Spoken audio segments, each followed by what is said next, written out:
वह पकड़कर दबाया जा रहा है।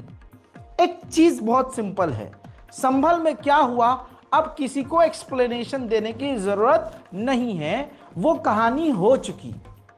अब तो आप ये देखिए अगला क्या होने वाला है। अभी संभल के इस कांड से हम निकले नहीं थे। संभल में क्या हुआ, मोटा मोटा हमारी मस्जिद को अपना बता दिया गया है। ये जैन वकील खुला केस दर्ज करता है, जज साहब इंप्रेस होते हैं, 4 घंटे के अंदर कहते हैं अरे वकील साहब आप तो हमसे जज से भी ऊपर हो, आप तो योगी के आदमी हो, ऐसे कैसे। नहीं, हम तो अभी कर रहे हैं, लीजिए नोटिस और जाइए और सुनिए, आप खुद खड़े होकर सर्वे करवाइए। अब भाई साहब भौकाल में आ गए वकील साहब, जज वाला एटीट्यूड लेके ये संभल की मस्जिद में हिंदुओं के साथ पहुंच गए भीड़ लेकर। अब हुआ क्या, पहले सर्वे में कुछ नहीं हुआ, खत्म हो गया प्यार मोहब्बत से, अच्छी बात है, अल्लाह का शुक्र।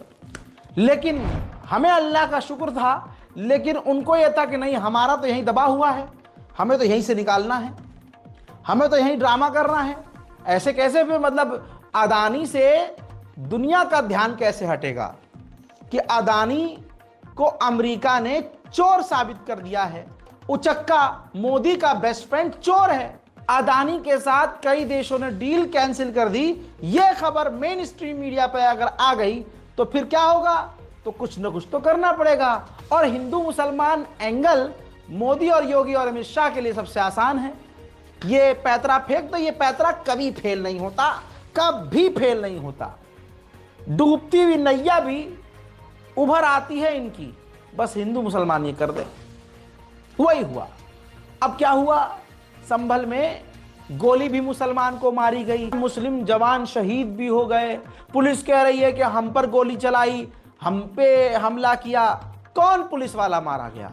एक पुलिस वाला भी अल्लाह के शुक्र से मारा नहीं गया, लेकिन शहीद मुसलमान हुए, सैकड़ों मुसलमान घायल हुए। उसके बाद महिलाओं को भी गिरफ्तार किया गया। ये 3 महिलाओं को देखिए, कल तक ये था कि मुसलमान जो लड़के थे, मर्द हजरात थे, वो निशाने पर थे, अब महिलाएं भी हैं। अब महिलाओं और मुस्लिम लड़कियों को गिरफ्तार करके जेल में डाला जा रहा है और दंगाई का उन पर टैग लगाया जा रहा है। बहुत जल्दी जल्दी मैं आपको मेन मुद्दे की तरफ लाना चाहता हूं।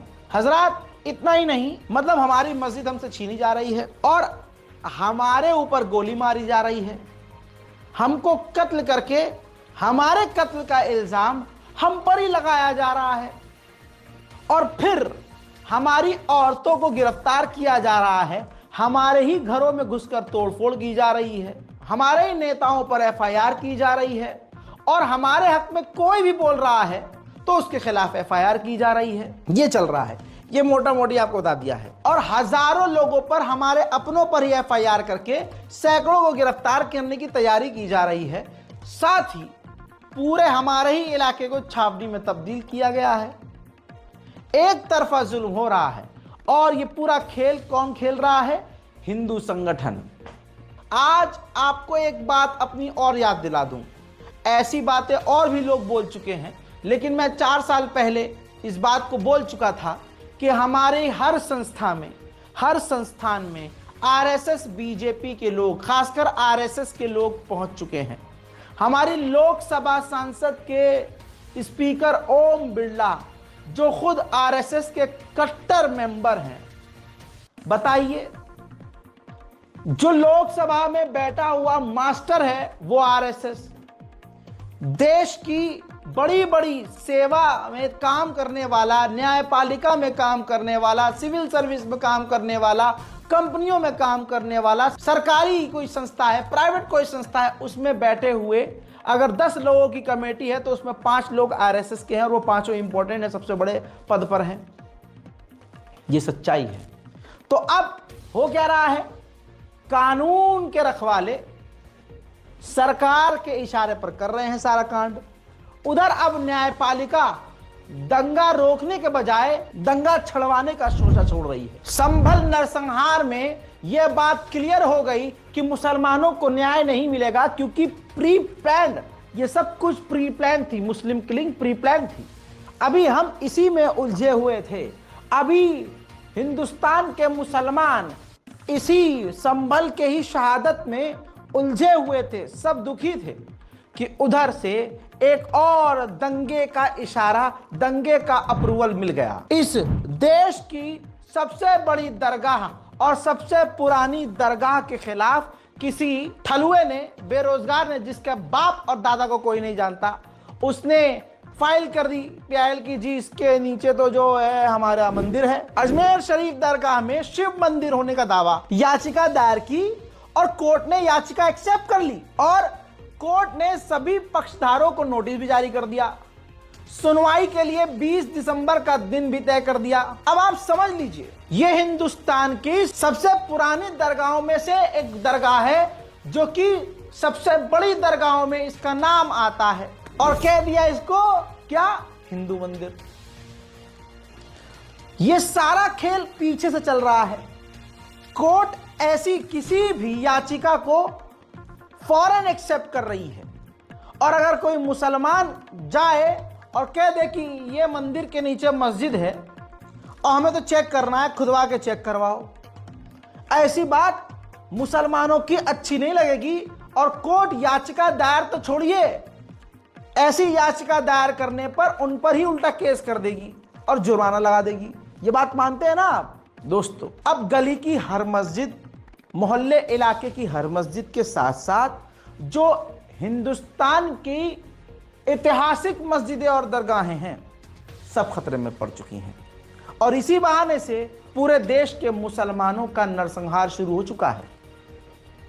पिछले कई सालों से अमेरिकी रिपोर्ट, ह्यूमन राइट वॉचडॉग की रिपोर्ट में साफ साफ कहा जा रहा है कि बीजेपी, RSS और मोदी सरकार अल्पसंख्यकों के साथ अन्याय कर रही है। मेरे दोस्तों, इसी साल की अभी 1.5 महीने पहले की रिपोर्ट, USCIRF की रिपोर्ट देख लो भाई, फिर से दिखा रहा हूं। अभी अमेरिका की इसी साल की रिपोर्ट है, जिसके अंदर मोदी नाम लेकर और दूसरे, और वो नरसिंहा गन सरस्वती, इन तमाम ऐसे लोगों का और भड़काऊ भाषण देने वाले लोगों का पूरा रिपोर्ट इसके अंदर लिखा गया है कि किस तरह से धर्म का खेल खेलकर, धार्मिक एंगल देकर बीजेपी मुसलमानों को, ईसाइयों को, दलितों को परेशान कर रही है। धर्म के नाम पर मुसलमानों के ऊपर जुल्म किया जा रहा है और मुसलमान अल्पसंख्यक जो हैं वो बिल्कुल रेड लाइन पर हैं। बेहद बुरा हाल है। आपको बताऊं, इस रिपोर्ट को हमारे देश की इस मोदी सरकार ने झूठा कहकर ठुकरा दिया कि ये तो हमें बदनाम करने की साजिश है, ये तो झूठ है। जबकि लाइव हो रहा है, हम चारों तरफ देख रहे हैं कि क्या हो रहा है। इस रिपोर्ट में तो पिछले साल से अब तक के कांड थे, हम तो देख रहे हैं। इस रिपोर्ट के आने के बाद संभल हुआ। रिपोर्ट के अंदर दिल्ली दंगे से लेकर मुसलमानों के नरसंहारों की बातें खुली हुई है, लेकिन मोदी जी ने कह दिया, मोदी सरकार ने कह दिया कि ये तो हमें बदनाम करने की साजिश है। तो संभल क्या है फिर? ये अजमेर शरीफ दरगाह जो है, उस पर आपका हिंदू मंदिर होने का दावा क्या है फिर? संभल में मुसलमानों की लाशें गिर जाना क्या है फिर? गिरफ्तारी भी मुसलमानों की होना क्या है? देखिए, जब राज झूठे का है, जब राज सिर्फ नफरत का है, तो देखिए एक ऐसा शहर, एक ऐसा एरिया जहां चोरी करने वालों में जो सबसे बड़ा चोर होगा वो उस चोर शहर का बादशाह होगा। और उस एरिया का कानून यह है कि चोर बादशाह है, जो बड़ी चोरी करेगा वो उसका मंत्री बन जाएगा। चोर चोरी से इंप्रेस होगा और चोर आपस में जितनी मक्कारी करेंगे, चोर के बादशाह को वही पसंद आएगा। ऐसे में उस चोर वाले इलाके में जुर्म क्या होगा? चोरी करना, झूठ बोलना? बिल्कुल नहीं। उस चोरों के इलाके में अगर कोई सच बोलेगा तो वो उस चोर के इलाके के लिए खतरा होगा कि अरे यार ये तो खोल देगा सारी पोल, तो हमारा तो बादशाह भी बर्बाद हो जाएगा, यहां अच्छाई उपज जाएगी, अच्छाई आ जाएगी, चोर सुधर जाएंगे। जिनके अंदर आत्मा बची है, जमीर बचा है थोड़ा बहुत, वो चोरी करना छोड़ देगा, मक्कारी करना छोड़ देगा, फरेब करना छोड़ देगा, तो चोरों के इलाके में, गंद के इलाके में सच और ईमानदारी जुर्म है। आप सोचिए, आप लिंक कीजिएगा, समझदार हैं आप। हजरात मोहतरम, इस देश के अंदर हाल ये है, अगर जहर फैलाने वाला, मुसलमानों के नरसंहार की बात करने वाला हिंदू मंच से खुला खुला वीडियो में बोल रहा है और कैमरे की तरफ देखकर बोल रहा है, कह रहा है कि रिकॉर्ड कर रहे हो, करो रिकॉर्ड, ये इस्लाम ऐसा है, ये इस्लाम वैसा है, ये मोहम्मद इनका ऐसा है, ये कुरान खत्म हो जाना चाहिए, मुसलमानों को खत्म कर देना चाहिए, इनको यहां से भगा देना चाहिए, ऐसे स्पीच देने वाले नरसिंहा गंध सरस्वती